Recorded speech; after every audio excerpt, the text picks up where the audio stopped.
ఆకాశ మహాకాశములను అందలి సమస్తమును సృజించిన దేవాది దేవునికి నా హృదయపూర్వక వందనములు, స్తుతులు, స్తోత్రములు సమర్పించుకుంటున్నాను. అందరికీ శుభోదయం. ఈ దినాన జీవాధిపతి అయిన దేవాది దేవుడు నీ కొరకు సిద్ధపరిచిన వాక్కు. నీతిమంతునికి కలుగు ఆపదలు అనేకములు, వాటన్నిటిలో నుండి యెహోవా వానిని విడిపించును. దేవుని నామమునకు మహిమ కలుగునుగాక. ఈ మాటలు కీర్తనల గ్రంథము 34వ అధ్యాయము 19వ వచనంలో వ్రాయబడి ఉన్నవండి. ప్రియమైన నేస్తమా, నీ దేవాది దేవుడి దినాన్ని నీకిస్తున్న వాక్కు ఏమిటి అనగా, నీవు దేవుని చేత రక్షించబడి నీతిమంతునిగా బ్రతుకుట కొరకు కంకణము కట్టుకుని అడుగులు వేస్తూ ఉంటే నీ జీవితము కష్టాలమయముగా నీకు అనిపిస్తోందా? ఈ భూమి మీద ఉన్న శ్రమలన్నీ నాకే వచ్చాయి అన్న ఆ చింత నీకు కలుగుతోందా నేస్తమా? నీతిమంతునిగా దేవునిని నమ్ముకుని దేవుని కొరకు బ్రతికితే కష్టములు రాకూడదు కదా, నా జీవితం ఏంటి కష్టాలు పాలైపోయింది, ఇన్ని యాతనలు నన్ను చుట్టిముట్టాయి ఏమిటి అని నీవు వాపోతూ ఉన్నావా నేస్తమా? ఈ మాటను నీవు గమనించు. నీతిమంతునికి కలుగు ఆపదలు అనేకములు. దేవుని నామమునకు మహిమ కలుగునుగా. నువ్వు ఎప్పుడైతే నీతిమంతునిగా బ్రతకాలని అడుగులు వేస్తూ ఉన్నావో నీకు అనేకమైన ఆపదలు వస్తాయి, తప్పకుండా వస్తాయి. ఎందుకంటే అబద్ధం ఆడాలి, అబద్ధం ఆడకుండా వెళ్ళిపోతున్నావు. ఏదో ఒక మోసకరమైన ప్రయాణము నువ్వు చేయాలి. నువ్వు దేవుని కొరకు నీవు ప్రత్యేకపరుచుకొని ఆ మార్గమును విడిచి వేరొక మార్గము గుండా ప్రయాణం చేస్తూ ఉన్నావు. అప్పుడు నీ చుట్టూతా నీకు అనేక శత్రువులు కూడా తయారవుతారు. శత్రువు అనేవాడు ఎప్పుడు నీ మేలు కోరుకోడుగా. శత్రువు అనేవాడు నీ నాశనాన్ని కోరుకుంటాడు. నీ కష్టమును కనులారా చూచి సంతోషించాలి అనుకుంటాడు. సో నీకు ఆపదలు డెఫినెట్గా వస్తాయని పరిశుద్ధ గ్రంథం చెప్తోంది.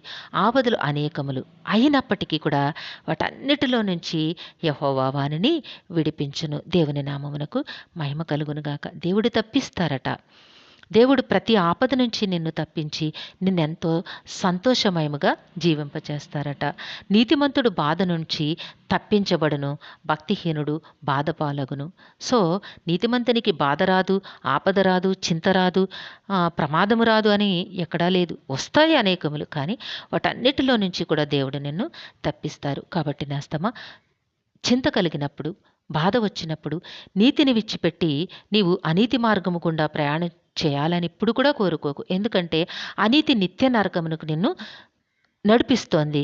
నిత్య నరకము నిత్యాగ్ని పాలు చేస్తోంది. ఎప్పటికీ తప్పించబడవు.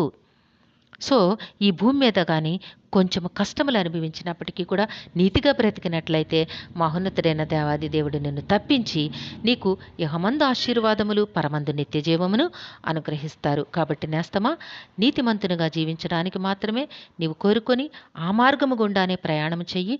నువ్వు నడుచుచున్న మార్గము దేవునికి ఇంపైన మార్గమైతే తుదకు ఆ మార్గము నిన్ను ఆశీర్వాదములతో నింపి నిత్య జీవమునకు వారసునిగా చేస్తోంది. దేవుడు నిన్నట్టి మార్గములో నడిపించి ఆశీర్వదించునుగాక. ఆమెన్. ప్రార్థన చేసుకుందాము. సకల ఆశీర్వాదములకు కారణభూతుడైన తండ్రి, మీ ఘనమైన నామమును కొందరములు, మీ బిడ్డకి మీరు ఇచ్చిన వాక్కును బట్టి స్తుతులు సమర్పించుకుంటున్నాము. రక్షక, మీ బిడ్డ జీవితంలో కలుగుతున్న ప్రతి విధమైన ఆపదలు, చింతలు, భయంకర ప్రమాదముల నుంచి తప్పించి మీ ఆశీర్వాదములతో నింపి హృదయమునకు నెమ్మదినివ్వండి తండ్రి.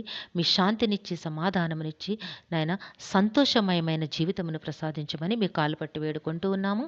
ఈ దినము పుట్టినరోజు, వివాహ దినమోత్సవములు జరుపుకొంచిన బిడ్డలందరికీ మీ ఆశీస్సులు, దీర్ఘాయుష్ను అనుగ్రహించి మీ కృపలో నడిపించండి దేవా. మా ప్రియులందరినీ, వారి కుటుంబములను మీ దివ్యహస్తములకు అప్పగించుకొంచున్నాము. వారందరికీ కావలసిన ఆయురారోగ్యమును, పరిపూర్ణమైన రక్షణను, దీర్ఘాయుష్ను, నెమ్మదిని ప్రసాదించి మీ శాంతి సమాధానంతో జీవింపచేయండి తండ్రి. మా ప్రియులు చేస్తున్న ఉద్యోగ విధులలో, వ్యాపార విధులలో, ప్రతి ప్రయత్నములలో కూడా మీ కృపను తోడుగా ఉంచి బిడ్డల కష్టమునకు నాయన అనేక రెట్లు ఆశీర్వాదములు అనుగ్రహించండి. ప్రతి కష్టమును దీవించండి తండ్రి.